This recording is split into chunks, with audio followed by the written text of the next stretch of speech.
Hello friends, welcome to save education. મિત્રો, આ વિડીયોની અંદર આપણે જોશું પ્રશ્નપત્ર 3 વિભાગ સી નું સોલ્યુશન. આગળના વિડીયોમાં આપણે પ્રશ્નપત્ર 2 વિભાગ સી સોલ્યુશન કરી લીધું છે. જો એ વિડીયો ન જોયો હોય તો ચેનલમાં જઈ અને વિડીયો જોઈ શકો છો. ચલો શરૂઆત કરીએ પ્રશ્ન નંબર 38 થી કે 5 વર્ષ પછી જેકબની ઉંમર વર્ષમાં તેના પુત્રની ઉંમર વર્ષમાં ઉંમર કરતા 3 ગણી હશે. 5 વર્ષ પહેલા જેકબની ઉંમર તેના પુત્રની ઉંમરથી 7 ગણી હોય તો તેમની વર્તમાનની ઉંમર શોધો. અહીંયા ઉંમર જે છે એ વર્ષમાં લખેલી આપેલી છે, કારણ કે ઘણા એવા હોય તેમ કે મહિનામાં હોય તો બરાબર, એવું ના હોય, એટલે વર્ષમાં જ હોય. બરાબર, કોઈ પ્રશ્ન ના કરે ને એટલા માટે ચોખવટ કરી લીધી કે વર્ષમાં છે. ચલો શરૂઆત કરીએ. તો દાખલો સાવ સિમ્પલ છે, કઈ છે નહીં. જો શું લખવાનું છે, તો કાલે પણ કીધું હતું કે જે શોધવાનું હોય એ લાસ્ટમાં લખેલું હોય, એટલે કે તેમની વર્તમાનની ઉંમર શોધો. કોની? જેકબ અને પુત્ર, આ 2 જણ છે, બંને જણની આપણે શોધવાની. તો જેકબ પહેલા લખેલું છે તો લખીએ. ધારો કે જેકબની વર્તમાનની ઉંમર x વર્ષ અને બીજું કોણ છે? પુત્ર. અને પુત્રની વર્તમાનની ઉંમર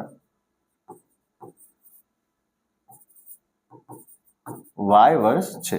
ઓકે, આ આપણે ધારી લીધું.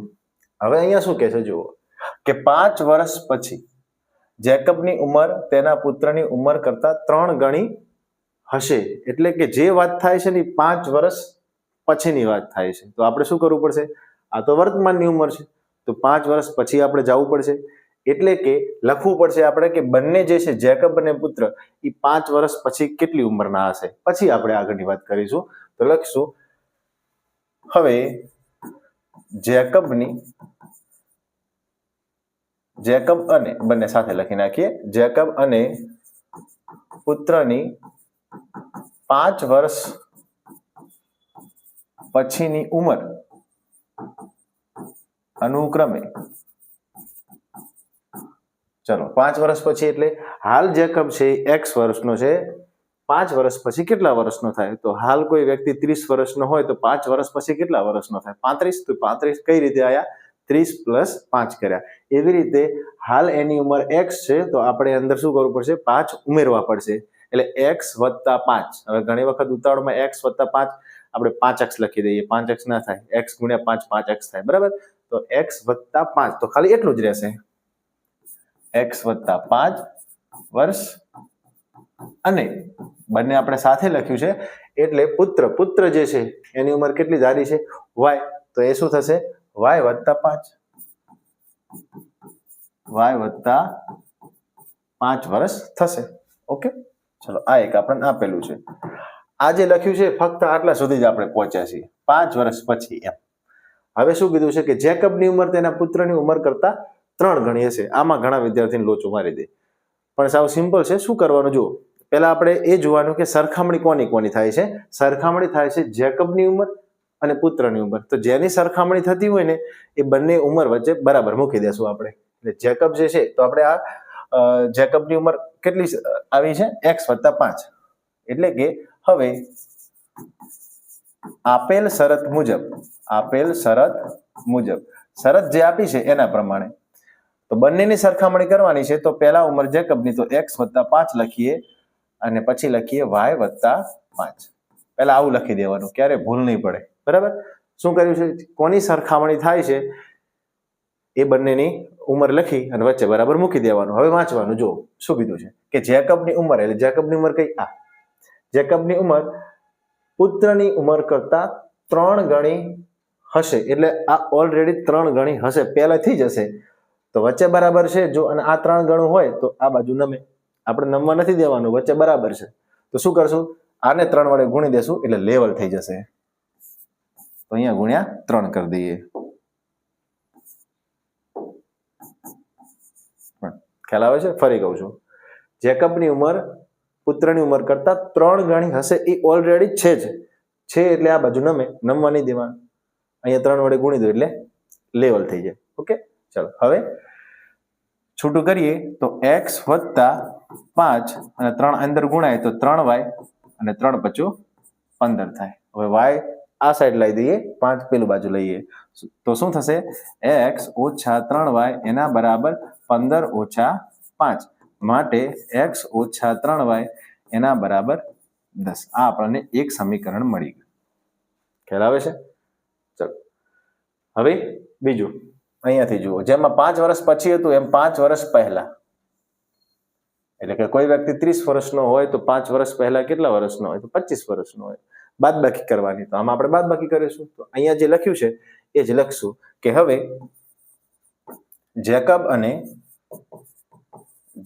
અને પુત્રની 5 વર્ષ પહેલાની ઉંમર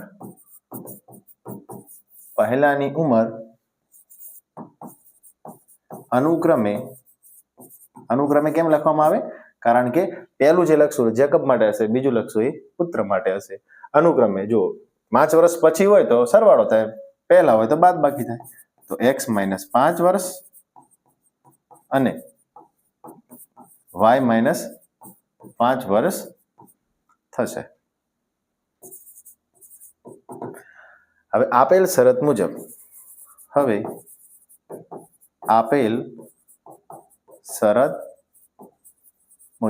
શરત શું આપી છે? તો સરખામણી કરીએ છીએ. તો આપણે આગળ સરખામણી ભલે ગમે તે કરી, શું કરવાનું? કોની સરખામણી થઈ છે એ બંને વચ્ચે બરાબર મૂકી દેવાનું. સરખામણી બંનેની ઉંમરની થઈ છે, જેકબ અને પુત્ર. તો જેકબની ઉંમર કેટલી છે? x - 5 અને પુત્રની ઉંમર કેટલી છે? y - 5. વચ્ચે બરાબર મૂકી દીધું. હવે વાંચશું આપણે તો શું લખ્યું છે કે જેકબની ઉંમર તેના પુત્રની ઉંમરથી, જેકબની જે ઉંમર છે એ પુત્રની ઉંમરથી 7 ગણી હોય, એટલે પહેલેથી જ 7 ગણી છે. તો આ બાજુ નમે આપણે અહીંયા 7 વડે ગુણી દઈએ એટલે લેવલ થઈ જાય, એટલે 7 વડે ગુણી દીધું. હવે x - 5 એના બરાબર 7y, 7 × 35. 7y આ બાજુ, 5 પેલું બાજુ, તો x - 7y એના બરાબર અહીંયા ઓછા 35. જો સહેજ પણ માઇનસ પ્લસની ભૂલ કરી તો જવાબ નહીં આવે, બરાબર? એટલે ધ્યાન રાખજો માઇનસ પ્લસમાં. 5 આ બાજુ જાય તો +5. સાદુરૂપ આપીએ તો x - 7y અને ઓછા 35 વત્તા 5 તો ઓછા 30 રહેશે, પ્લસ ના કરી દેતા. નંબર 2. અહીં આપણને 2 સમીકરણ મળ્યા. એ બંને સમીકરણનો ઉકેલ આપણે કોઈ પણ રીતે લાવી શકીએ. લોપવાળું કરી દઈએ તો ઈઝી પડે. તો સમીકરણ 1 અને સમીકરણ 2 ની બાદબાકી કરતા, સમીકરણ 1 અને 2 ની બાદબાકી કરતા. ચલો 1 લખી દઈએ. ઉપરને જે તમે કોઈ પણ કરી શકો, એવું જરૂર નથી કે 1 માંથી 2 બાદ થાય, 2 માંથી 1 બાદ થાય તો પણ જવાબ સરખા જ આવે, એટલે એ ચિંતા નહીં કરવાની. તો x - 3y બરાબર 10 અને આ આવશે x - 7y બરાબર -30. ચલો આપણને ખ્યાલ છે કે જ્યારે સમીકરણની બાદબાકી કરતા હોઈએ ત્યારે નિશાની બદલાઈ જાય. આ માઇનસ, આ પ્લસ, આ પ્લસ. તો હવે એ જ નિશાની ગણવાની, ઉપરવાળી નહીં ગણવાની. આ ઉડી જાય. ઓછા 3 વત્તા 7 4y, +7 - 3 એટલે +4y એના બરાબર 10 + 30 કેટલા થાય? 40. 4 જાય ભાગાકારમાં તો y બરાબર 40/4, તો y બરાબર કેટલા? 10. આ આપણને જે છે એ y ની કિંમત મળી ગઈ.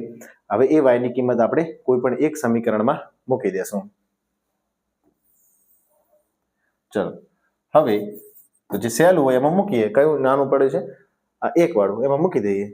તો x - 3 અને y જે છે એની જગ્યાએ 10 મૂકીએ તો 10 એના બરાબર કેટલા આપેલા છે? 10 આપેલા. તો x - 30, 3 × 10 એટલે 30 એના બરાબર 10. 30 આ બાજુ જાય તો x બરાબર 10 + 30, તો x બરાબર 40. આપણને જે ઉંમર ધારી હતી એ આપણને મળી ગઈ. y બરાબર 10 અને x બરાબર 40. તો નીચે શું લખશું? આ વાળી લાઈન. કઈ? ધારો કે. તો ધારો કે નહીં લખીએ, હવે લખશું કે આમ જેકબની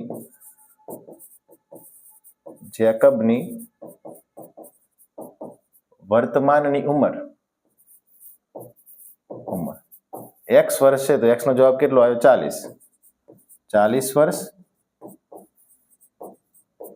અને પુત્રની વર્તમાનની ઉંમર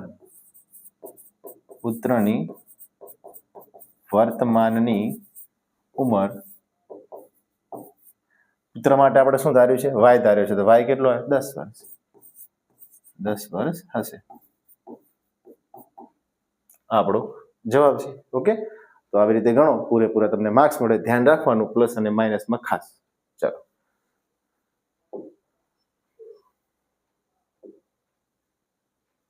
નેક્સ્ટ જોઈએ 39 કે નીચે આપેલા દ્વિચલ સુરેખ સમીકરણનો યુગ્મનો ઉકેલ લોપની રીતે મેળવો અહીંયા કીધું છે કે લોપ રીતે જ ગણવાનો બરાબર આગળના પ્રશ્નપત્રમાં આદેશની રીતે હતો તેમાં આદેશની રીતે જ ગણવું પડે જે રીત કે એ રીતે જ આપણે દાખલો ગણવો પડશે બીજી રીતથી ગણશો તો માર્ક્સ મળશે નહીં ચલો શરૂઆત કરીએ તો પહેલાને વ્યવસ્થિત લખી નાખીએ તો 3x ઓછા 5y અને 4 આ બાજુ જાય તો +4 સમીકરણ નંબર 1 બીજું શું છે 9x આ 2y ને આ બાજુ લાવીએ તો -2y એના બરાબર 7 ત્યાં નંબર 2 લોપમાં કેવું હોય કે તમે x કાં તો y એ બંને જે છે એને સરખા કરવાના હોય પછી બાદબાકી કરવાની હોય તો તમે x અને y કોઈ પણ કરી શકો છો પરંતુ હંમેશા આપણે x ને જ કરવાનું એટલે પહેલું જ એટલે વચ્ચે કંઈ ગોટાળો ન થાય બરાબર તો x જે છે એને સરખા કરીશું હવે સરખા કેવી રીતે કરવાના તો તમારે જોવાનું કે બંનેમાં જે નાનો આંકડો હોય ને એ નાના આંકડાના ઘડિયામાં મોટો આંકડો આવે છે કે નહીં ચેક કરવાનું અહીંયા નાનો આંકડો કોણ છે 3 ના ઘડિયામાં 9 આવે છે હા આવે છે તો પછી આ 3 ને 9 બનાવી દેવાના 9 ને કાંઈ નહીં કરવાનું ખ્યાલ આવે છે ચલો તો સમીકરણ 1 ને આપણે 3 વડે ગુણી નાખશું તો સમીકરણ 1 ને 3 વડે ગુણી અને સમીકરણ 2 સાથે બાદબાકી કરશું ગુણી સમીકરણ 2 સાથે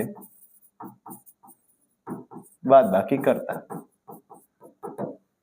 ચલો તો 1 ને 3 વડે ગુણી નાખીએ તો 3 તરી 9x ઓછા 3 ગુણ્યા 5 એટલે 15y અને 3 ચોક 12 આ થઈ ગયું અને સમીકરણ 2 જે છે એ તો એમને એમ મૂકવાનું છે તો 9x ઓછા 2y એના બરાબર 7 ને આગળ કીધું એમ નિશાની હંમેશા બદલાઈ જશે આ માઇનસ આ પ્લસ આ માઇનસ ચલો જોઈએ તો 9x ઉડી જાય ઓછા 15 વત્તા 2 એટલે બાદબાકી 15 માંથી 2 જાય તો 13 પરંતુ કેવા માઇનસ તો -13y એના બરાબર 12 માંથી 7 જાય કેટલા રહે 5 રહેશે હવે 13 ભાગાકારમાં જશે તો y બરાબર 5/13 અને માઇનસ નિશાની સહિત જાય એટલે અહીં આપણે માઇનસ મૂકી દઈએ આ y ની કિંમત 1 આપણને મળી ગઈ હવે y ની કિંમત કોઈ પણ એક સમીકરણમાં મૂકી દેશો જેમાં નાનું હોય એમાં મૂકવાની જેથી કરીને ગણતરી કરતા ઈઝી રહે ચલો y ની કિંમત સમીકરણ 1 માં મૂકતા y ની કિંમત સમીકરણ 1 માં મૂકતા ચલો સમીકરણ 1 માં મૂકી દે y ની કિંમત 3x ઓછા 5 કૌંસમાં -5/13 અને એના બરાબર 4 ઘણા વિદ્યાર્થીઓને અહીંયા સુધી જવાબ આવી જાય અહીંયા આવે એટલે ગાડી કોટે ચડી જાય બરાબર ચલો હવે તો આની અંદર શું કરશું ધ્યાનથી જોજો સૌપ્રથમ આ 5 અને 13 ઉડતા હોય તો ઉડાડવાના અહીંયા એવું કશું થતું નથી જેમાં ના ઉડતું હોય ને એમાં ગુણાકાર કરી નાખવાનો કે 3x આ માઇનસ અને માઇનસ પ્લસ થઈ જશે પહેલી વાત પછી આ 5 અને 5 એ બંને ગુણાકારમાં છે -5 અને -5 -10 નથી બરાબર વચ્ચે કૌંસ આપેલું છે ગુણાકાર છે આ તો બે એમની નિશાની છે તો 5 અને 5 ગુણ્યા કેટલા થશે 25 નીચે કેટલા આવશે 13 આવશે એમના એના બરાબર 4 હવે આપણે x વાળું શોધવું છે તો આ જે 25/13 છે ને આખે ઉપાડીને પેલું બાજુ લઈ જઈએ તો શું થાય 4 ઓછા 25/13 તો અહીંયા શું બચશે 3x એમના એમ હવે ચોકડી ગુણાકાર કરીએ તો 3x બરાબર 13 એકા 13 13 ચોક 52 અને 25 એકા 25 શું કર્યું છે ચોકડી ગુણાકારમાં એ પણ તમને હું કહી દઉં તો આ બેનો ગુણાકાર થાય આ બે સંખ્યાનો ગુણાકાર 4 ની સામે જે નીચે હોય એનો ગુણાકાર અને 25 ની સામે હોય એનો ગુણાકાર 1 × 13 એટલે 13 4 × 13 એટલે 13 ચોક 52 અને 25 એકા 25 હવે સાદુરૂપ આપી દેશું તો 3x એના બરાબર 52 માંથી 25 જાય તો કેટલા રહે 27 ભાગ્યા 13. ચલો હવે શું વધે છે 3 એક વધે છે તો 3 ને પાછો ભાગાકારમાં લઈ જશું તો x બરાબર 27/13 અને જોડે કોણ આવ્યું 3 આવી ગયા 3 નીચે આવ્યા હવે આ 3 નવા 27 થઈ જાય આપણો ફાઇનલ જવાબ 9/13. વ્યવસ્થિત લખવાનું જ્યાં જવાબ આવે ત્યાં બોક્સ કરવાના જેથી કરીને જ્યારે તમારું પેપર જોવાય તો સીધી નજર પહેલા બોક્સ ઉપર જાય એટલે જવાબ ઉપર જાય તો તમારા જવાબ સાચા હશે તો ફટાફટ તમને માર્ક્સ મળી જશે. ઓકે ચલો આગળ સમાંતર શ્રેણીનું બીજું અને ત્રીજું પદ અનુક્રમે 14 અને 18 હોય તો તેના પ્રથમ 51 પદોનો સરવાળો શોધો. આપણે શું શોધવું છે 51 પદોનો સરવાળો એટલે કે Sn બરાબર n/2 ભાગ્યા 2a પ્લસ n-1d આ આપણે શોધવું છે એટલે 51 તો S51 એના બરાબર 51/2 ભાગ્યા 2 ગુણ્યા a. હવે a ની જરૂર પડશે તો એ આપણે ક્યાંથી લાવશું તો આ જે બીજું પદ અને ત્રીજું પદ આપેલું છે ને અહીંયાથી મળી જશે આપણને. કેવી રીતે હમણાં કહું છું. ચલો એ અહીંયા મૂકશું વત્તા n એટલે પાછા 51 - 1 અને d અહીંયા મૂકશું બરાબર. તો આપણને આ કેમ પહેલા લખ્યું કે ખબર પડે આપણને શેની જરૂર છે આપણને a ની જરૂર છે અને d ની જરૂર છે એ બંને લાવશું એટલે આપણો જવાબ થઈ જશે. ચલો શરૂઆત કરીએ તો શું કીધું છે બીજું અને ત્રીજું પદ અનુક્રમે 14 અને 18 એટલે કે અહીં બીજું પદ a2 બરાબર કેટલા આપેલા છે 14 આપેલા છે અને આપણે a2 જે છે એનું સૂત્ર લખીએ તો શું થાય a + 1d એના બરાબર 14 નંબર 1. બીજું ત્રીજું પદ 18 તથા a3 બરાબર 18 તો આનું શું થશે a + 2d એના બરાબર 18 નંબર 2.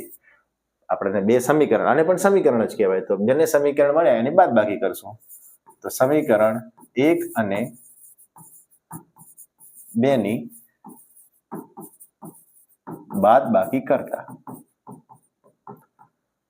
ચલો a + d ગમે તે પહેલું લખી શકાય a + 2d એના બરાબર 18 નિશાની બદલાઈ દઈએ તો માઇનસ માઇનસ આ માઇનસ થશે. ચલો તો હવે એ ઉડી જશે -2 + 1 અહીંયા કઈ ના આવે તો 1 હોય -2 + 1 આનો જવાબ શું આવે -1 એટલે અહીંયા આવશે -1d 1 લખવાની જરૂર નથી -1d -2 + 1 એના બરાબર -18 + 14 તો આમાં પણ એવું થશે -4 આવશે 18 માંથી 14 જાય તો 4 અને મોટી સંખ્યાની નિશાની હવે બંને બાજુ માઇનસ છે એટલે પ્લસ થઈ જશે તો d બરાબર કેટલા આયા 4 આયા. તો કે હવે આ d જે છે એ આપણે કોઈ પણ એક સમીકરણમાં મૂકી દેશું જેમાં નાનું હોય એમાં મૂકવાનું તો આમાં પહેલા મૂકીએ તો કે a + d એટલે કેટલા 4 એના બરાબર 14 4 આ બાજુ જાય તો a બરાબર 14 - 4 તો a બરાબર 10. જે બે કિંમત આપણે શરૂઆતમાં જે જોઈતી હતી એ આપણે બંને કિંમત મળી ગઈ તો a કેટલો છે 10 તો અહીંયા લખી દઈએ 10 અને d કેટલો છે 4 તો અહીંયા લખી દઈએ 4 સાદું રૂપ આપી દઈએ 51/2 થતા નથી તો એમ ના એમ કૌંસમાં 2 × 10 એટલે 20 વત્તા 50 - 51 - 1 એટલે કેટલા 50 અને 50 × 4 થોડું વધારે સાદું રૂપ આપીએ તો 51/2 કૌંસમાં 20 વત્તા 50 × 4 4 × 5 = 200 પૂરા. હવે 51/2 ગુણ્યા 20 વત્તા 200 220. હવે આ 220 છે ને 2 વડે ઉડી જાય છે દેખાય છે જુઓ કેવી રીતે ઉડશે તો 2 × 2 2 × 2 અને 0 ચડી ગયો 2 × 2 2 × 2 અને 0 જે વધે છે ઉપર ચડી ચાલે 110 આવે તો શું વધ્યું લખીએ એકવાર કે ભાઈ 51 × 110. ચલો આનો ગુણાકાર આપણે કરવો છે તો 0 જે છે એને ઘડીક અહીંયા મૂકી દઈએ પહેલેથી જ તો કઈ સંખ્યા વધે 51 અને 11.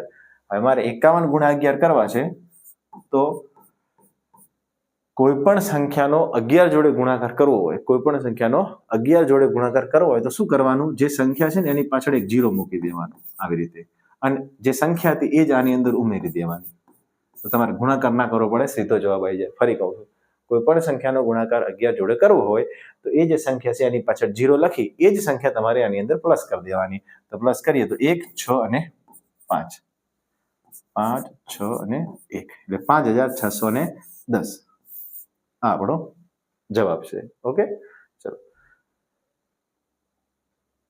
બતાવો કે 0, 6, -5, 3, 3, 1 સમદ્વિભુજ કાટકોણ ત્રિકોણના શિરોબિંદુઓ છે. આપણે બતાવવાનું છે કે આ જે ત્રિકોણના શિરોબિંદુ આપેલા છે એ સમદ્વિબાજુના હોય એટલે કે જેમાં બે બાજુ સરખી પણ હોય અને કાટકોણ ત્રિકોણ પણ હોય. ઓકે, ચલો તો કેવી રીતે દર્શાવશું? તો અહીં આપણે લખી દઈએ કે અહીં આપેલ બિંદુઓ A0, 6, B, -3, B, -5, 3 અને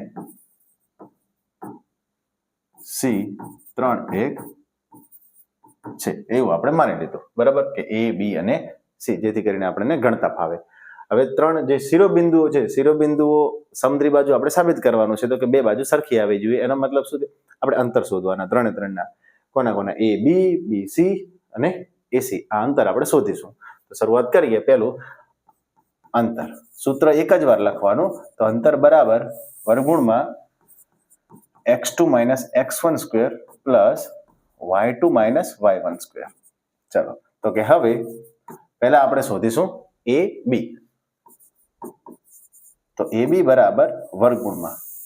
ઓકે, ચલો હવે તમે ધ્યાનથી જુઓ તો આની અંદર સમદ્વિબાજુ કીધું છે ને કાટકોણે કીધું છે.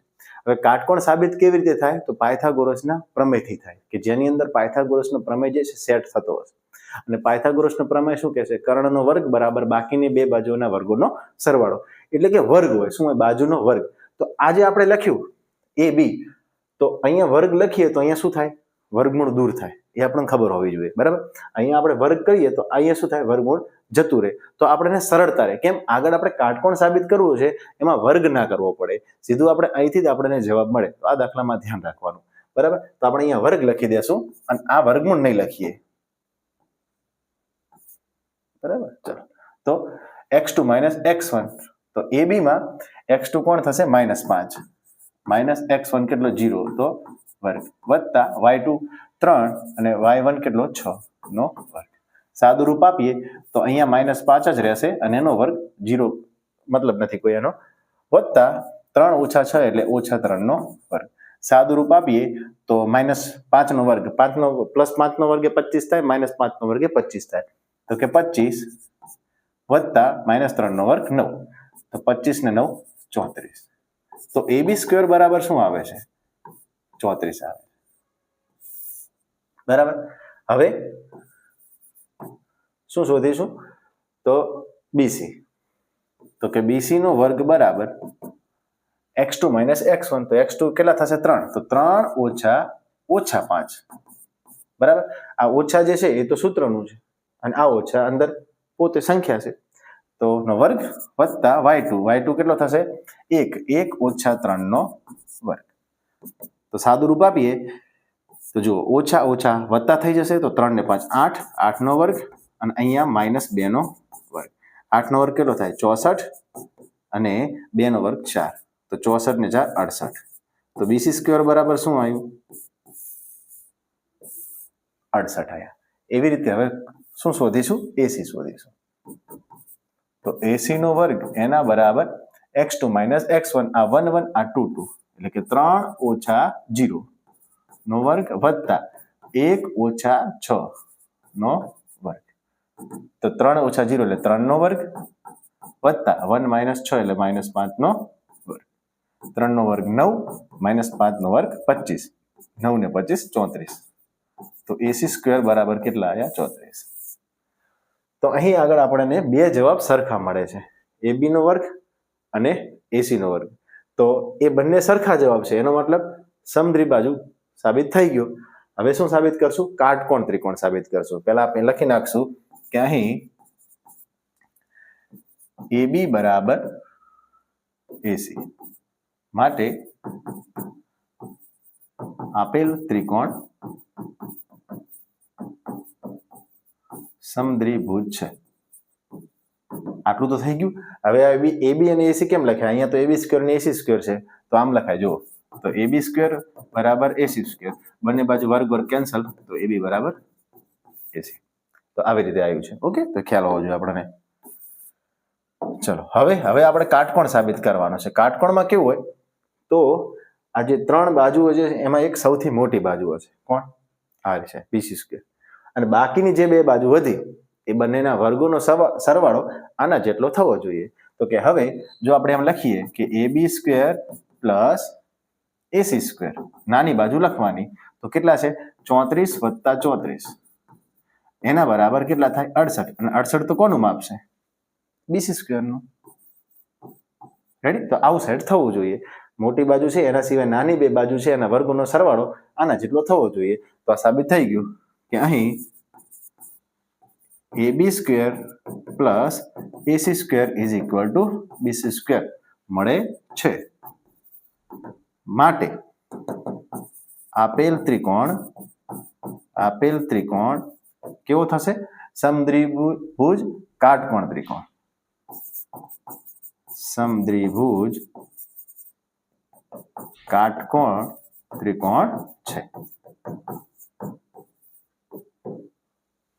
ઓકે, ચાલો આગળ જોઈએ. જો વિડીયો ગમતો હોય તો વિડીયોને લાઈક કરો અને નવા હોય તો ચેનલને સબસ્ક્રાઇબ કરી દેજો. ચલો નેક્સ્ટ જોઈએ કે x અક્ષ બિંદુઓ A 1 - 5 અને B -4 5 ને જોડતા રેખાખંડનું કયા ગુણોત્તરમાં વિભાજન કરે છે તે શોધો. વિભાજન બિંદુના યામ પણ આપણે શોધવાના છે. તો જ્યારે ગુણોત્તર ના આપેલો હોય અને યામ શોધવા હોય, અથવા તો કયા ગુણોત્તરમાં વિભાજન ગુણોત્તર ના આપેલો ને ગુણોત્તર શોધવો હોય, તો આપણે શું કરશું? તો એક સૂત્ર છે K/1 વાળું, તો એ સૂત્ર મૂકવાનું હોય. બરાબર?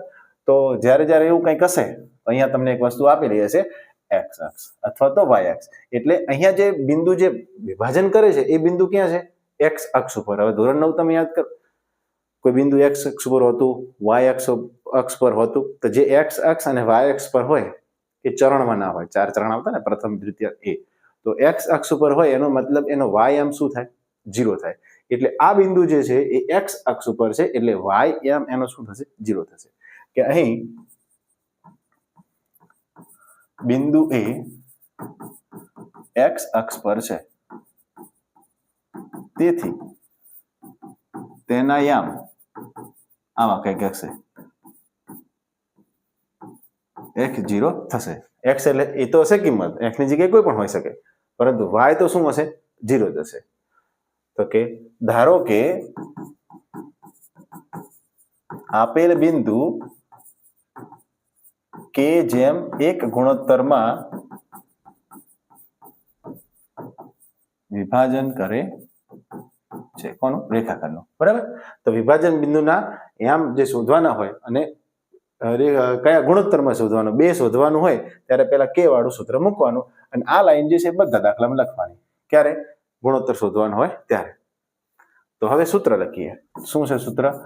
xy એના બરાબર Kx2 + x1 ભાગ્યા K+1, Ky2 + y1 ભાગ્યા K+1.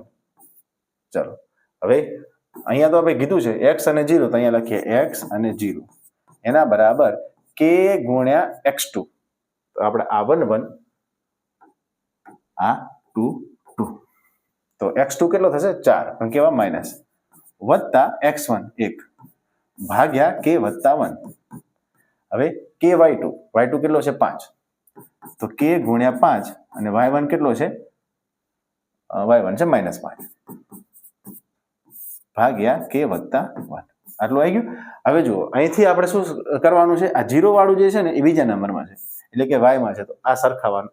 x વાળામાં નહીં સરખાવાનું, કારણ કે x અને આ K વાળું સરખાય તો x અને K બંને વધે, તો કોનો જવાબ? ના મળે.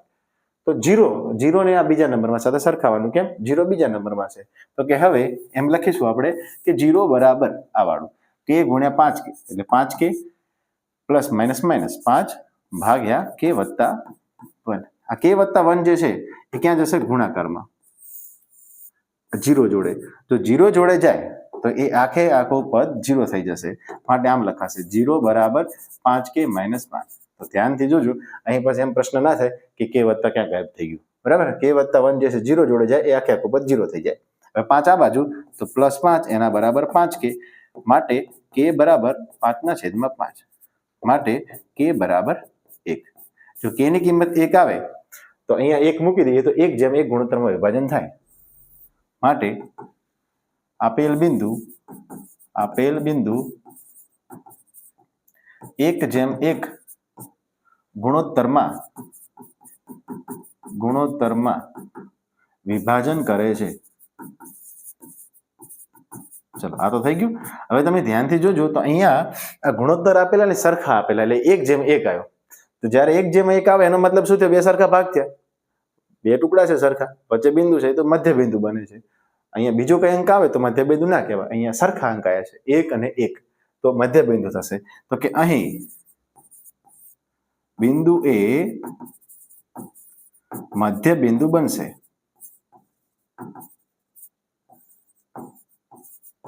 આવું કેમ લખ્યું? કારણ કે જો ઘણાને એમ થાય કે M1 અને M2 ના આવે, હવે એ પણ આવે, એનાથી પણ ગણાય, પણ અહીંયા જો સીધું મધ્ય બિંદુ બને છે તો મધ્ય બિંદુનું સૂત્ર મૂકશું તો દાખલો સાવ ઈઝી થઈ જશે. તો મધ્ય બિંદુ બનશે, માટે xy એના બરાબર સૂત્ર કયું? x1 + x2, પેલું લાંબુ ગણતરી થાય, ભાગ્યા 2, y1 + y2 ભાગ્યા 2. ચલો તો x અને y, x1 કેટલો થાય? 1 + x2 - 4 ભાગ્યા 2, પછી y1 કેટલો? -5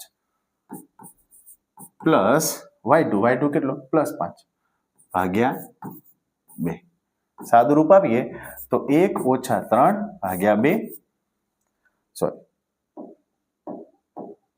1 - +- 4 ભાગ્યા 2, અને -5 + 5 શું થઈ જાય? 0 ભાગ્યા 2.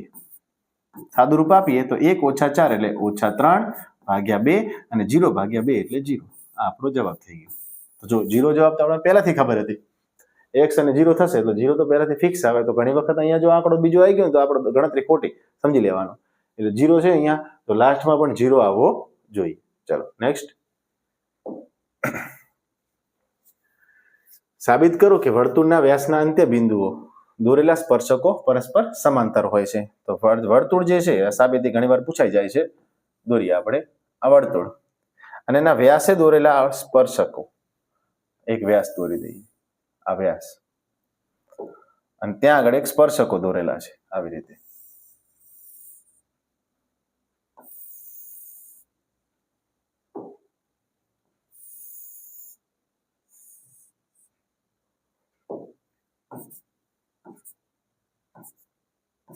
નામકરણ આપણે કરી દઈએ તો અહીંયા આવશે O, પછી આ જે સ્પર્શક છે એનું નામ લખીએ A, અહીંયા B. આપણે કોઈ પણ રીતે નામ આપી શકીએ, જરૂરી નથી. અહીંયા આપી દઈએ આપણે P, Q, અહીંયા નામ આપી દઈએ M, અને અહીંયા N. આકૃતિ આપણે તૈયાર છે. સાબિત શું કરવાનું છે કે આ બે સ્પર્શકો જે છે ને એ સમાંતર છે, એવું આપણે સાબિત કરો. તો જુઓ, પહેલા આપણે આકૃતિમાં જે કર્યું છે, જે આપેલું છે એ લખી નાખીએ કે અહીં આ AB અને PQ જે છે એ સ્પર્શકો છે.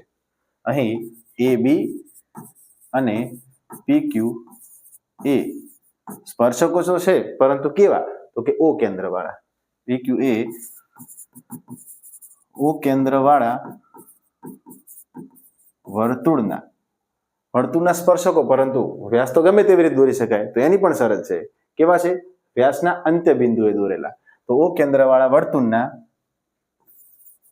વ્યાસના અંત્ય બિંદુએ દોરેલા સ્પર્શકો છે, જેમના સ્પર્શ બિંદુઓ અનુક્રમે કયા છે? M અને N છે. આ ખાસ લખવાનું, આટલામાં લખાણમાં બધું આવી જાય. હવે સાવ સિમ્પલ થઈ જશે. તો હવે જુઓ, તો કે હવે આપણને ખ્યાલ છે કે અહીંયા 90 નો ખૂણો હોય. આવું કોણ કહે છે? પ્રમેય 10.1 એવું કહે છે, બરાબર. તો પેલા આ ખૂણો અને આ ખૂણો આ બે જ લેવાના, આમ ક્રોસમાં ઝેડ બનાવવાનો છે આપણે, પહેલાથી આપણને ખબર હોવી જોઈએ આપણે શું બનાવવાનું છે, ઝેડ. એટલે ઘણી વખત આ ના થાય કે આ ને આ, એવું નહીં કરવાનું, નહીં તો 180 વાળું કરવું પડે, એ બધું નહીં. આમ કરશું, બરાબર. તો લખશું હવે ખૂણો BMO, પેલા આટલા સુધી આવશું, BMO. કેમ આટલા સુધી? કારણ કે 10.1 નો ઉપયોગ કરશું આપણે, પ્રમેય 10.1, બરાબર. હવે BMO બરાબર 90 હોય તો આ લીટાને આપણે આગળ ખેંચીએ તો ખૂણો ના બદલાય, બરાબર. ગમે તેટલો આગળ લાંબો લીટો તાણીએ પણ આ ખૂણો બદલાશે નહીં, બરાબર. તો જો BMO બરાબર 90 હોય તો BMN બરાબર પણ 90 થાય. માટે ખૂણો BMN બરાબર પણ કેટલા? 90. નંબર 1. સેમ ટુ સેમ આવું આપણે નીચેની તરફ કરશું. તથા તો અહીંયા લખશું PNO, ખૂણો PNO બરાબર 90. આપણે શેના આધારે લાયા? પ્રમેય 10.1. જો PNO 90 થાય તો PNM પણ 90 થાય, બરાબર. માટે ખૂણો PNM બરાબર 90. નંબર 2. આપણને અહીંયા બે પરિણામ મળે, એ બંને પરિણામમાં બરાબર પછી 90 છે, એનો મતલબ BMN બરાબર 90 અને PNM બરાબર 90. જો બંને બરાબર 90 તો બંને ખૂણા કેવા કહેવાય? સરખા કહેવાય. તો પરિણામ 1 અને 2 પરથી જોઈએ આપણે તો ખૂણો BMN એના બરાબર ખૂણો PNM, બરાબર. એનો મતલબ શું થયો? આ ખૂણો સરખા આવે છે, તો જો ઝેડ બનાવે છે, બરાબર. તો ઝેડ બનાવે તો શું કહેવાય? ઝેડ બનાવતો એને યાદ કરો, ધોરણ 7 ને એમાં આવતું. તો જે ઝેડ બનાવતો એને યુગ્મ કોણ કહેવાય. તેથી બંને ખૂણા યુગ્મ કોણ બને છે. બંને ખૂણા યુગ્મ કોણ બને છે. જો બંને ખૂણા યુગ્મ કોણ બનતા હોય તો એનો મતલબ શું થયો? આ બે જે રેખાઓ છે એ કેવી હોય? સમાંતર હોય. માટે AB અને PQ સમાંતર હોય. આપણો જો આમાં નાખવું હોય તો ફરી કહું, યુગ્મ કોણ બનતા હોય તો એ સમાંતર રેખાઓની અંદર બનતા હોય. આપણે આવું આવતું ભણવાનું આવી રીતે. આ યુગ્મ કોણ કહેવાય, ઝેડ બને. જો ખૂણા સરખા તો યુગ્મ કોણ તો ખૂણા સરખા, ઊંધું સીધું બે બોલાય. ખૂણા સરખા તો યુગ્મ કોણ તો ખૂણા સરખા. અહીંયા આપણે શું આવ્યું છે? બે ખૂણા સરખા તો યુગ્મ કોણ, અને યુગ્મ કોણ એટલે બે રેખાઓ કેવી હોય? સમાંતર હોય, બરાબર. ચાલો, ઓકે, ચલો આવી રીતે સાબિતી આવે છે. તો નેક્સ્ટ જોઈએ નંબર 44 કે બે સમકેન્દ્રી વર્તુળોની ત્રિજ્યા 13 તથા 8 છે. મોટી ત્રિજ્યા વાળા વર્તુળની એક જીવા નાની ત્રિજ્યા વાળા વર્તુળને સ્પર્શે છે, તો તે જીવાની લંબાઈ શોધ. જ્યારે બે સમકેન્દ્રી આવે ત્યારે તમારે બે વર્તુળ દોરી દેવાના. ચાલો,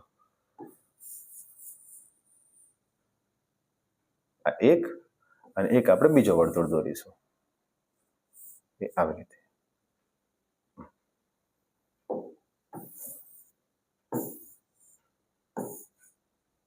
ચલો, હવે એમાં રકમ ભલે ગમે તે હોય, સમકેન્દ્રી હોય ને એટલે આવી રીતે આકૃતિ તમારે બધા દોરી દેવા. આમ સમકેન્દ્રી આવવું જોઈએ. નામ પણ આપી દેશું, O, A, B અને M કે N, જે આપો એ. ચલો, હવે કઈ જગ્યાએ માપ આપેલું છે કે બે વર્તુળોની ત્રિજ્યા 13 અને 8 છે. તો વર્તુળની ત્રિજ્યામાં બે કઈ છે? એક છે O થી A અને એક છે O થી M છે. તો એક છે 13, તો મોટું હશે 13 હશે, નાનું હશે 8 હશે. તો 8. તો મોટી ત્રિજ્યાવાળા વર્તુળની એક જીવા નાની ત્રિજ્યાવાળા વર્તુળને સ્પર્શે છે. આ જીવા છે એ નાના વર્તુળને સ્પર્શે છે. તો જીવાની લંબાઈ શોધી આપણે આમાં AB શોધવાનો છે. તો શરૂઆત કરીએ તો આપણને ખ્યાલ છે કે આ વર્તુળ હોય ને એમાં જે ત્રિજ્યા છે એ સ્પર્શકને અડે ત્યારે 90 નો ખૂણો બનાવે. તો કે અહીં આ જે ત્રિકોણ છે AOM અથવા તો AMO જે કહેવાય, ત્રિકોણ AOM માં ખૂણો M બરાબર 90. આવું કેમ લખ્યું? કારણ કે આ જે આકૃતિ છે ત્રિકોણની એમાં ડાયરેક્ટ AB તો નહીં મળે. કેમ? આ ભાગ ટુકડો જે છે ને ત્રિકોણની બારે છે, એ ડાયરેક્ટ નહીં મળે. આપણે શું શોધવું પડશે? પહેલા આ ટુકડો AM, પછી આગળની વાત કરીએ. તો પહેલા AM શોધવો છે. તો ત્રિકોણ AOM માં ખૂણો M બરાબર 90 માટે OA નો વર્ગ એના બરાબર બાકીની બે બાજુ કઈ AM અને OM, AM નો વર્ગ વત્તા OM નો વર્ગ. ચલો OA કેટલો છે 13, તો 13 નો વર્ગ. AM કેટલો છે ખબર નથી, તો AM નો વર્ગ. OM કેટલો છે 8, તો 8 નો વર્ગ. 13 નો વર્ગ કેટલો થાય 169 અને AM નો વર્ગ M ના M અને 8 નો વર્ગ કેટલો થાય 64. 64 આ બાજુ લાવો તો 169 માઇનસ 64 એના બરાબર AM નો વર્ગ. તો AM નો વર્ગ બરાબર બંનેની બાદબાકી 169 માંથી 64 જાય તો કેટલા રહેશે 105. વર્ગ દૂર કરો તો AM બરાબર વર્ગમૂળમાં 105. તો આ જે માપ છે કેટલું આવ્યું 105. હવે પ્રમેય 10.1 જે છે એની અંદર આ જે અહીંયા દોરો તમે લંબ, તો આ બે ટુકડા જે છે સરખા થાય. તો આ 105 તો આ પણ 105 હશે. તો કે હવે આપણે શું લખશું? શોધવું શું છે? જીવાની લંબાઈ AB. તો કે AB બરાબર AB ના બે ટુકડા છે કયા કયા? AM અને MB. AM વત્તા MB. તો એના બરાબર AM તો આપણે લાયા કેટલો છે 105 વર્ગમૂળમાં 105 વત્તા MB પણ એટલો જ થશે વર્ગમૂળમાં 105. અને ફરજિયાત પણ અહીંયા લખી દેવાનું. કેમ આવું લખ્યું? કારણ કે AM અને MB સરખા છે. AM અને MB સરખા હોય બરાબર. ચલો 105 વર્ગમૂળમાં 105 વર્ગમૂળમાં 105 કેટલી વખત? બે વખત. તો AB બરાબર 2 વખત વર્ગમૂળમાં 105. આપણો જવાબ છે. ઓકે, ચલો નેક્સ્ટ. નીચેની માહિતી એક ગામના 200 કુટુંબ માટે તેમના ઘર ચલાવવા માટે કુલ માસિક ખર્ચનું આવૃત્તિ વિતરણ દર્શાવે છે. કુટુંબના માસિક ખર્ચનો બહુલક શોધો. આપણે બહુલક શોધવાનો છે. બહુલકમાં આપણે ખબર સૂત્ર કયું આવે? Z બરાબર L કૌંસમાં F 5 વાર F લખી દેવાના અને 105 કરી દેવાનું. 102 માઇનસ કરી દેવાનું એટલે સૂત્ર તૈયાર. હરેક વિડીયોમાં હું તમને આ બહુલક વાળું હોય ત્યારે આ કહું છું બરાબર, કે સૂત્ર ના યાદ રહેતું હોય તો આવી રીતે રાખવાનું. ચલો બધાની કિંમત લાવીએ. તો સૌ પ્રથમ કિંમત કઈ આવે? F1 એટલે સૌથી મોટી સંખ્યા કોણ છે? 40. તો F1 બરાબર 40. પછી F2 એટલે એના એક પછી બે આવે તો નીચે વાળી સંખ્યા 33. અને F0 એટલે આજે F1 હતો એની આગળ વાળી સંખ્યા 24. પછી L એટલે શું? તો જે F1 છે એની લાઈનમાં અધાસીમા બિંદુ 1500, તો અહીંયા લખીએ 1500. અને છેલ્લે H એટલે વર્ગ લંબાઈ કેટલાની છે? 500 ની, તો અહીંયા લખી દઈએ 500. ચલો L કેટલો છે? કિંમત મૂકીએ તો કે 1500 વત્તા F1 કેટલો છે 40 ઓછા F0 કેટલો છે 24 ભાગ્યા 2 ગુણ્યા F1 એટલે 2 ગુણ્યા 40 ઓછા F0 કેટલો છે 24 અને F2 કેટલો છે 33 માઇનસ 33 ગુણ્યા H કેટલો 500. ચલો 1500 વત્તા સાદુરૂપ આપીએ તો 40 માઇનસ 24, 40 માંથી 24 જાય એટલે કેટલા રહે 16 અને 2 ગુણ્યા 40 એટલે 80. અને આ હંમેશા સરવાળો જ કરવાનો. સરવાળો કરીને પછી આ સંખ્યા જોડે બાદબાકી કરવાની. એટલે 24 અને 33 કેટલા થશે? તો 4 ને 3 7, 3 ને 2 5 ગુણ્યા 500. ચલો 1500 વત્તા 16 એમ ના એમ બાદબાકી કરીએ તો 80 જે છે 80 માંથી 57 જાય તો કેટલા રહે 23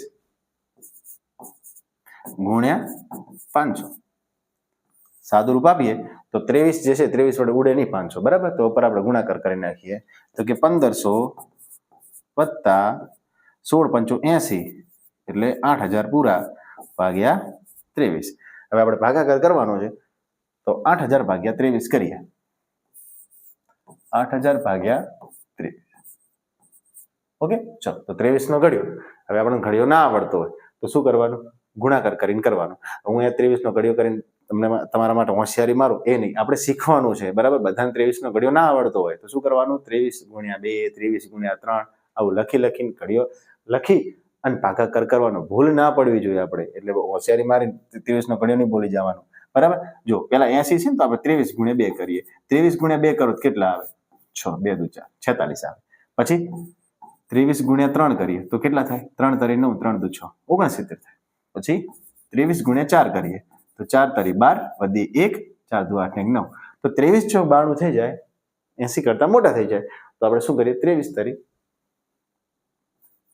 નાના ઘડિયા હોય તો બરોબર છે, મોટા ઘડિયા હોય તો ધ્યાન રાખવાનું. હા, ચલો 80 - 69 એટલે કેટલા આવશે? 11 અને ઉપરથી ઉધાર્યો 0 એટલે કેટલા થયા? 110 થયા. 92 સુધી તો આપણે પહોંચી ગયા. 23 પંચા કરીએ, 23 પંચા 5 તરી 15 વધી 1, 5 દુ 10 ને 1 11, 23 પંચા તો 115 થાય છે. તો કયું આવશે? 23 ચોક. તો 23 ચોક 92. ચલો આને જરાક સાઈડમાં લઈ લઈએ.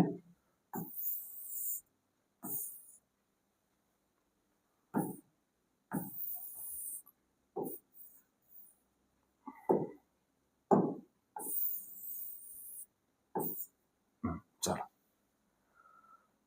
તો 110 માંથી 92 જાય તો કેટલા રહે? 18. હજુ એક 0 બચે છે, એને ઉતારી દો તો 180 થયા. આપણે 23 પંચા પહોંચ્યા. ચલો 23 6 46 18 વધી 1, 6 દુ 12 ને 1 138. હજુ આગળ જઈએ તો 23 ગુણ્યા 7, 7 તરી 21 વધી 2, 7 દુ 14, 14 ને 2 16, 161 થાય. હજુ આગળ જઈએ 23 ગુણ્યા 8, 8 તરી 24, 2, 8 દુ 16, 16 ને 2 18, 184. 184 જે છે મોટા થઈ જાય છે. કયું લેવાશું? 23 70. 23 70 161. તો 180 માંથી 161 બાદ કરીએ તો કેટલા રહે? 19. 0 મૂકી દઈએ, અહીંયા મૂકીએ પોઈન્ટ. હવે 190. હવે આપણે ભાગાકાર બધા મોસ્ટ ઓફ લખેલા છે. તો જો 23 8 124 છે. 23 ના કરશો તો સંખ્યા ઘણી મોટી થઈ જશે, કેમ કે આમાં 6 નાખો તો જ 90 થઈ જાય. બરાબર. તો 23 8 આવશે. 23 8 184. પોઈન્ટ પછી 3 આંકડા લાવવાના. બરાબર. તો 190 માંથી 84 જાય એટલે કેટલા રહે? 6. 0 મૂકો, ઉપર કશું નહીં કરવાનું. ચલો 60. 60 ક્યાં આવશે? આ જો 23 તરી 69, 23 દુ 46, 46. કેટલા બચશે? 60 માંથી 46 જાય કેટલા રહે? 14. હવે વળી 0 મૂકી દઈએ તો 140. તો 140 વાળું ક્યાં છે? આ રીતે 23 6. હવે આગળ કરવાની જરૂર નથી, આપણા આંકડા આવી ગયા. કેટલા આવ્યા? 347.826. તો પોઈન્ટ પછી જે 3 આંકડા આવે એમાંથી છેલ્લો એટલે કે ત્રીજો આંકડો જો 5 અથવા 5 કરતા મોટો આવે તો બીજા નંબરનો આંકડો જે છે એક વધારી દેવાનો. ખબર પડી? ફરી કહું, ત્રીજા નંબરનો આંકડો 5 અથવા 5 કરતા મોટો આવે તો એ આંકડો કાઢી અને બીજા નંબરનો જે આંકડો છે પોઈન્ટ પછી બીજા નંબરનો આંકડો એમાં એક ઉમેરી દેવાનો. તો આની અંદર 347.826 છે તો આ 6 કાઢી નાખીશ અને 2 ની જગ્યાએ શું કરીશ? 3 કરીશ. બરાબર. તો શું લખાશે જોઈએ.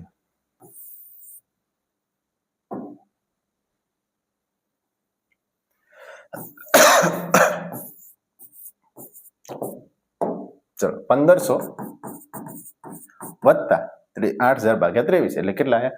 347.83. 6 ને લખીએ. હવે 347 1500 ઉમેરો કેટલા થાય? 1847 બરાબર 0.83. આ આપણો જવાબ છે. ઓકે. ચલો નેક્સ્ટ. છેલ્લો દાખલો કે એક ભૂરો અને એક રાખોડી એમ બે પાસાને એક સાથે ઉછાળવામાં, બે પાસા જ્યારે એક સાથે ઉછાળવામાં આવે ત્યારે 36 પરિણામ મળે. બે પાસા હોય, એક પાસો હોય તો કેટલા? 6 પરિણામ મળે. બરાબર. તો પાસાની ઉપરની સપાટી પર દેખાતી સંખ્યાઓનો સરવાળો 8 હોય, 13 હોય, 12 કે તેથી નાનો હોય તેની સંભાવના કેટલી થાય? પાઠ્યપુસ્તકનો દાખલો છે. જોઈએ કે અહીં કુલ પરિણામ 36 થાય. એક વખત સૂત્ર લખી નાખીએ. સૂત્ર હંમેશા એક જ વખત લખવાનું, બધા નહીં લખવાનું. P of P બરાબર શક્ય પરિણામ ભાગ્યા કુલ પરિણામ. ચલો તો એક શું? સરવાળો 8 હોય, સરવાળો 8 હોય તો P of E એના બરાબર કુલ પરિણામ કેટલું? 36. હવે સરવાળો 8 હોય એવું કેવી રીતે શોધીશું? તો 36 પરિણામ જે છે એ લખવાની જરૂર નથી, આપણે થોડો અંદાજો લગાવવાનો. જો કેવી રીતે? તો ઉપરવાળી જે લાઈન છે એમાં આપણે શું આવે પેલા લખી દઈએ 1 1 1 2 1 3 1 4 1 5 1 6. તો આમાં એક અંશ એવો નથી કે જેમાં સરવાળો 8 આવતો હોય. તો બીજી લાઈન આપણે લખશું ત્યારે શું આવશે 2 1 2 2 2 3 2 4 2 6. તો 2 6 અહીંયા આવશે. ક્યાં આવશે 2 6 અહીંયા. તો 2 અને 6 8 થઈ ગયો. તો એક અંશ એવો થયો. હવે તમે આમ ક્રોસમાં હાલે આવવાનો. તો ક્રોસમાં આવશો તો આ 2 વાળી લાઈન, પછી આ 3 વાળી લાઈન. હવે 3 માં શું આવશે? તો મોઢે પણ આવડે. 3 ની અંદર શું આવે? તો કે 3 અને 5 8. તમારે સરવાળો 8 જ કરવાનો છે. 3 વાળી લાઈનમાં 3 અને 5. આ આંકડો જાતે જ લખવાનો કે 3 માં કેટલા નાખો તો 8 થાય તો 5. પછી 4 વાળી લાઈન આવશે. હવે ખબર પડી જાય કે 4 વાળી લાઈનમાં 4 માં શું નાખો તો 8 થાય તો કે 4. પછી 5 વાળી લાઈન આવે તો 5 માં શું નાખો તો 8 થાય 3. પછી 6 વાળી લાઈન આવે તો 6 માં શું નાખો તો 8 થાય 2. બધું લખવાની જરૂર નથી. તો કેટલા કાઉન્સ આવે? 1 2 3 4 ને 5 કાઉન્સ આવે. તો એનો જવાબ 5/36. આ એક થઈ ગયું. બીજું કે 13 હોય, સરવાળો 13 હોય તો P of E બરાબર લાસ્ટ કાઉન્સ છે ને 6 6 આવશે. હવે છેલ્લો કાઉન્સ એ સૌથી મોટામાં મોટો છે તો એનો સરવાળો જો 12 થતો હોય તો 13 તો એક કાઉન્સનો સરવાળો થાય નહીં. એટલે શક્ય પરિણામ કેટલા? 0. 0/36 બરાબર 0. અને છેલ્લું ત્રીજું શું કહે છે કે 12 કે તેથી નાનો હોય, સરવાળો 12 કે તેથી નાનો હોય તો P of E બરાબર (36). હવે 12 કે તેથી નાનો એનો મતલબ એવો થાય કે 12 લેવાના 12 થી નાના લેવાના. તો છેલ્લો હમણાં કીધું એમ છેલ્લો કાઉન્સ 12 છે બાકી બધા 12 થી નાના છે તો 36 આવે. તો 36/36 એટલે 1. જો પરીક્ષામાં ફેરવીને પૂછે કે સરવાળો 12 થી નાનો હોય, 12 કે તેથી નાનો નહીં 12 થી નાનો હોય તો આ છેલ્લો કાઉન્સ નહીં લેવાનો. તો 35/36 આવે. આવું વળી પૂછી નાખે બરાબર. તો આપણને ધ્યાન હોવું જોઈએ. ઓકે, ચલો તો મિત્રો આ હતું પ્રશ્નપત્ર 3 વિભાગ સી નું સોલ્યુશન. વિડીયો ગમે હોય તો વિડીયોને લાઈક કરો, નવા હોય તો ચેનલને સબસ્ક્રાઇબ કરી અને તમારા મિત્રો સુધી શેર કરજો. હવે પછીનો વિડીયો આપણે પ્રશ્નપત્ર 4 જે છે એનો વિભાગ સી નું સોલ્યુશન જોશું. Thank you.